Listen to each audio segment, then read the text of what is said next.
With all due respect, Ross. Thank you very much.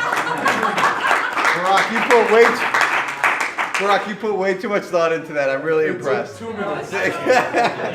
Thank you very much. So he summed up my life, and this is my work life. So can I actually have someone push the button to make it easier for me so I can, because I'm going to be doing a lot of talking off the slides. Thank you very much.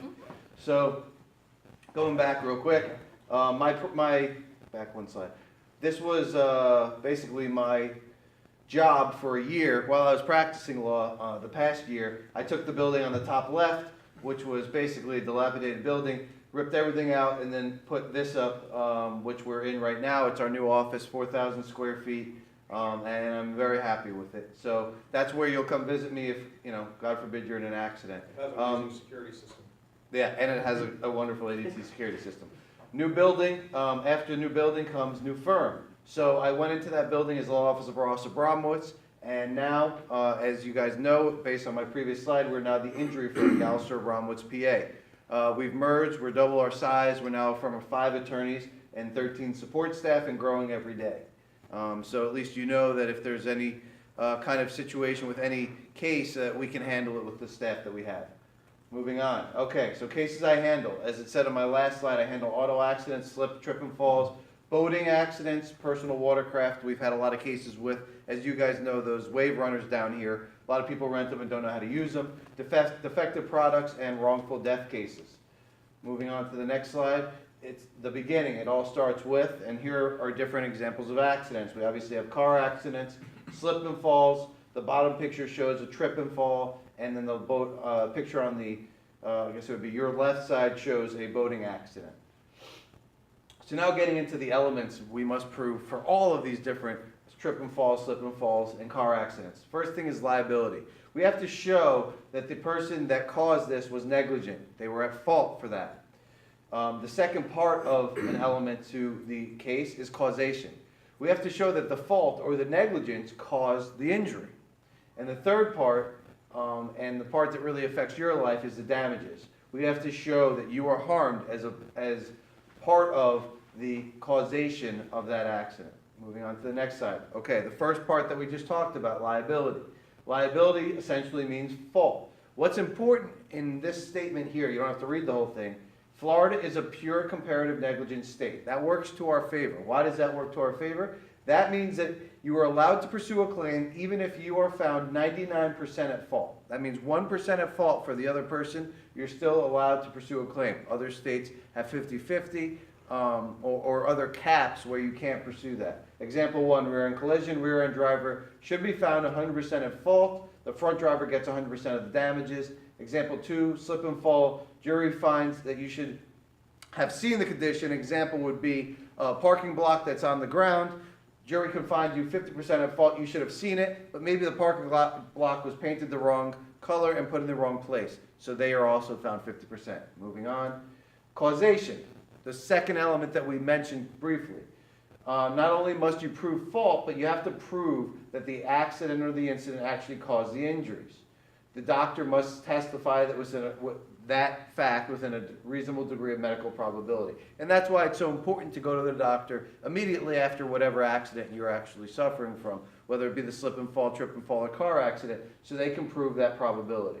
Insurance companies frequently argue that accident was not severe enough to cause the injuries, and they say that there was some other effect. Maybe it was a previous accident from 2 years ago. Maybe it was your job that caused those injuries. Moving on to the next slide.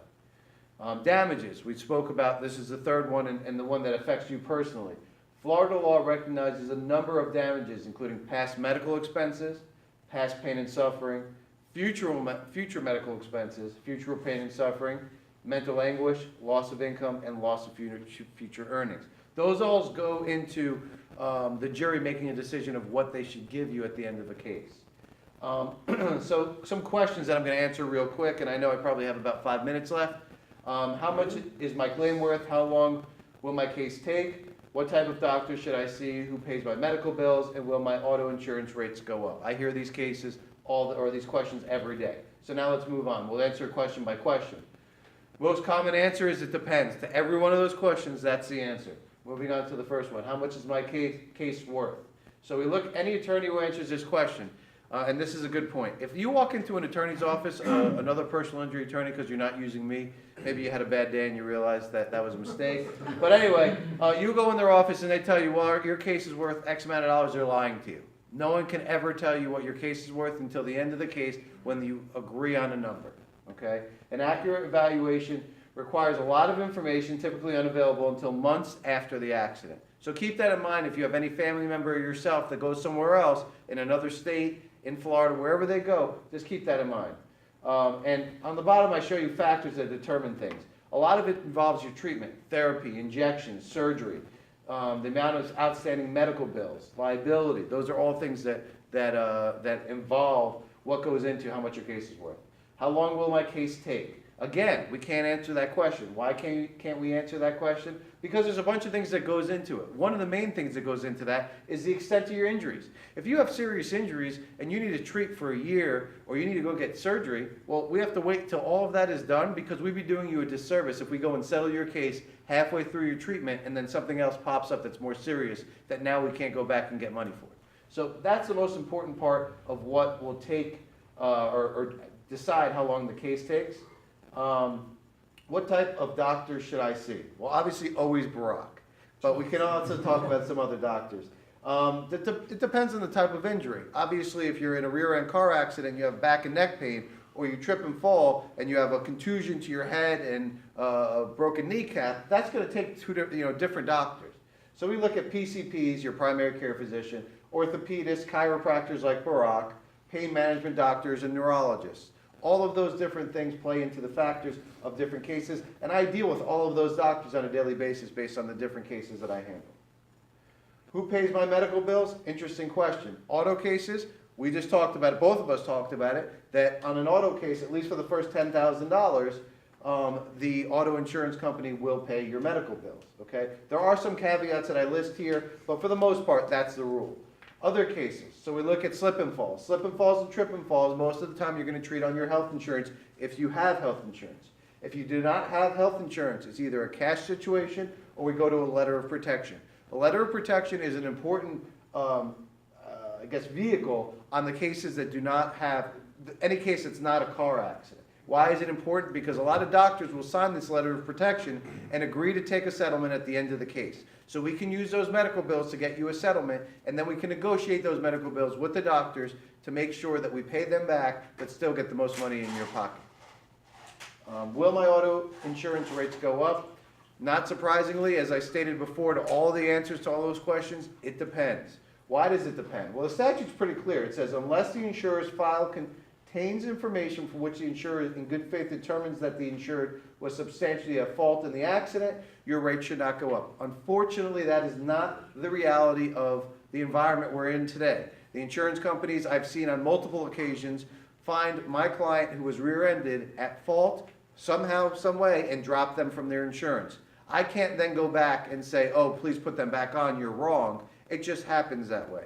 And there's many other multiples that they use to make the decision whether they're going to drop you or raise your rates. So as much as I'd like to tell my client, you were rear-ended, there should be no reason for rate increases, it happens. General advice, take pictures at the accident scene. I talk to you guys about that all the time. Always have a report done. In a car accident, even if it's a minor car accident, get a police report done. As much as you think of the person that hit you is a nice guy and they'll work out your auto bill because you're not injured but you want your car fixed or whatever the situation is, they're not nice. They're probably giving you a fake number. So make sure that you get everything done by police report. Get names and contact information of employees and witnesses. That has to do with slip and falls and trip and falls. Never state you are not injured at the scene. You're not going to feel pain right away. A lot of people in this room have been in car accidents, they can tell you that, but it comes the next day, it comes the day after that. So don't tell them right off the bat, they're going to use it against you. Be careful giving recorded statements. Always have an attorney on the phone, especially if you have one representing you. Make sure that they're on the phone for those recorded statements. Retain a qualified attorney, i.e. me. Make sure you have uninsured motorist coverage. I always talk to you guys about that. It's the most important coverage you can have on your auto policy. It will cover you for your pain and suffering if someone hits you that's underinsured. Remember, in the state of Florida, 1 in every 2 drivers is not properly insured. Therefore, you have to cover your own tail. And the way to do that is through uninsured motorist coverage, and another, talking about property damage, would be collision. Make sure the two most important things on your policy, uninsured motorist coverage and collision. Next slide. And with that, any questions, you can always call me. My cell phone is on the slide, my email is on the slide, and my office number is on the slide, or you can pop in my office whenever you want. So, thank you all very much, and from accident to slip and fall, if you know someone who suffered a loss, Make sure you call Ross. great. That was awesome.